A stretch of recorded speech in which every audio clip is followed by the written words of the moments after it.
Stephen. This is Democracy Now!, democracynow.org, The War and Peace Report. We're broadcasting on over 900 stations on Pacifica and NPR and low-power FM and college and community radio stations on public access TV and PBS TV stations and both TV satellite networks, Dish Network Channel 9415, Free Speech TV, 9410 Link TV, and on Direct TV, Channel 375 and also 348. And we're video and audio podcasting at democracynow.org. Our headlines are also available in Spanish for any radio station to take. I'm Amy Goodman with Juan Gonzalez.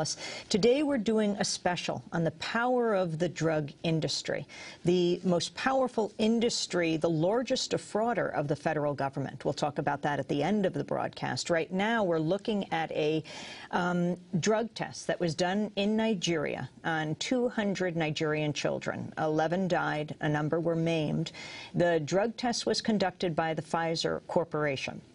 We're joined by Joe Stevens, Washington Post reporter in the offices of the Washington Post in Washington, and Musikilu Mojeed, a Nigerian journalist who's based here in New York. Juan? Yeah, Joe Stevens, I'd like to ask you about what the requirements are in terms of both the U.S. government and foreign governments on these tests, because as you've outlined in what you told us before the break, it's since been proven that they were backdating information, providing fraudulent documentation. This documentation obviously went over the mail, so conceivably even the U.S. government could go after Pfizer for participating in basically fraudulent, for wire fraud, information that they were going back and forth between the United States and Nigeria. But what about the Nigerian government? What did they know before Pfizer went in on these on this trial? Well, Pfizer says they got full approval going in. There's not a lot of evidence of that, and the Nigerian government says that now that's not the case. And we've talked to a lot of people who think that Pfizer did not get approval and that they were coming in quickly. There was a record meningitis epidemic, and Pfizer thought this would also give them a halo effect over their drug by using it in a humanitarian fashion. Doctors Without Borders, who was operating in the hospital, saw it differently and thought they were operating humanely, and Pfizer perhaps was not. But there's very few controls around the world. The U.S. government can't control what goes on in Nigeria. At best, they can control what the results of the drug trials are used for back in the U.S., because this clearly was a trial that would have impacted the approval of the drug in the U.S. And by the way, the drug was ultimately approved. It was never approved for use by children in the U.S. or Europe. But then it was associated with liver toxicity and taken off the market. It's not used at all in Europe anymore, and only in very rare cases in the U.S. But it's very hard for the U.S. to legislate what happens overseas. And when you're in a state which doesn't operate smoothly, a failing state, there are very few controls, so you're left at the mercy of the local officials in place at the time. And Nigeria is a very complicated country, and at the time in northern Nigeria also, the federal government had limited control of that region. It's obviously a country which ranks near the bottom in various corruption indices. There's been allegations of money changing hands before this WikiLeaks allegation. So it's very, very difficult to police. Musikilu Mojeed, you have followed this story for your newspaper Next. Can you talk about what the effect of the exposure of this trial by Pfizer had in Nigeria? And the story of how Pfizer tried to smear the Attorney General who was trying to bring these issues up? Yeah, Nigerians are clearly outraged by this revelation that Pfizer hired investigators to smear the Attorney General, to blackmail him to drop the federal charges.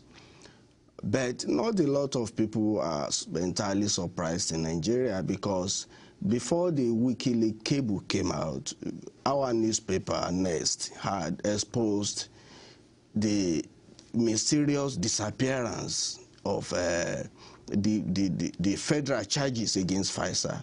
You know, suddenly the case just disappeared. Nobody knew how the case was withdrawn. Nigerians were not told. It was just done in secret. And our newspaper broke the story. that is a $6 billion federal suit against Pfizer disappeared secretly, that the Attorney General simply went into a secret day with Pfizer and a few Nigerian lawyers without anybody knowing about it.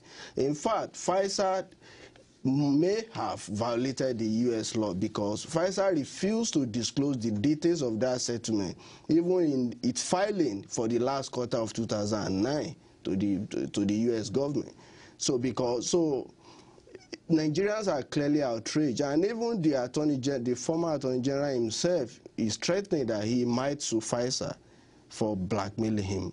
But in any case, the Attorney General himself is known to be terribly corrupt. So a lot of people are not surprised because he's known to be a corrupt man.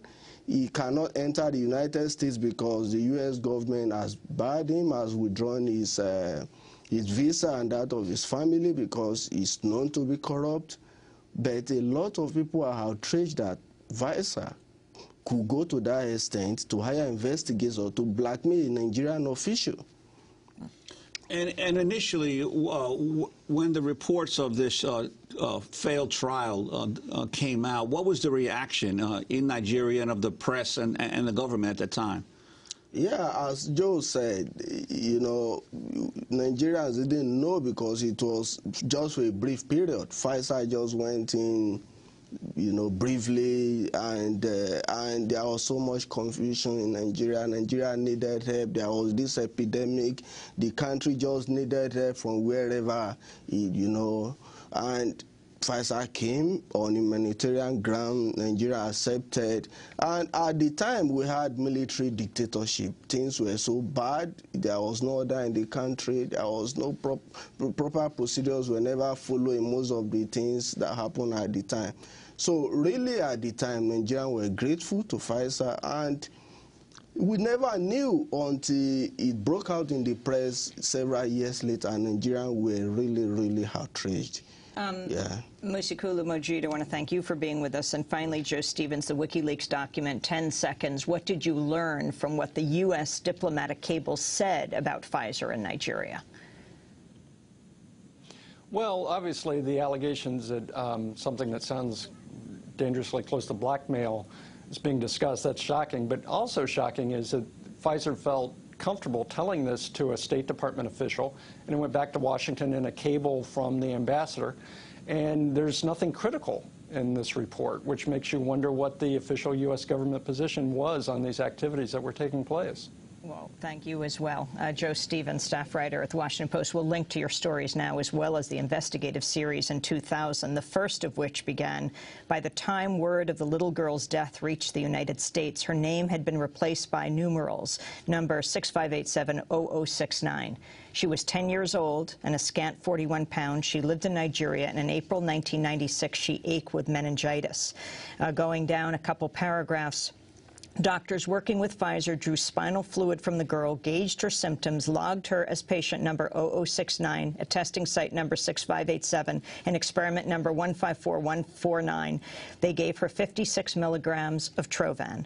A day later, the girl's strength was evaporating. Pfizer records show in one of her eyes froze in place. On the third day, she died. Pfizer records are explicit. Action taken, dose continued unchanged. Outcome, death. Nobody can know for certain if the girl would have lived had she been taken off experimental Trovan. Perhaps she was beyond all hope. Yet the circumstances of her death, while taking an unapproved drug with alternate treatments at hand and a hurriedly established private sector experiment, suggest much larger problems. That's the beginning of the many-part series that the Washington Post did in 2000 that is now being revealed in these WikiLeaks documents.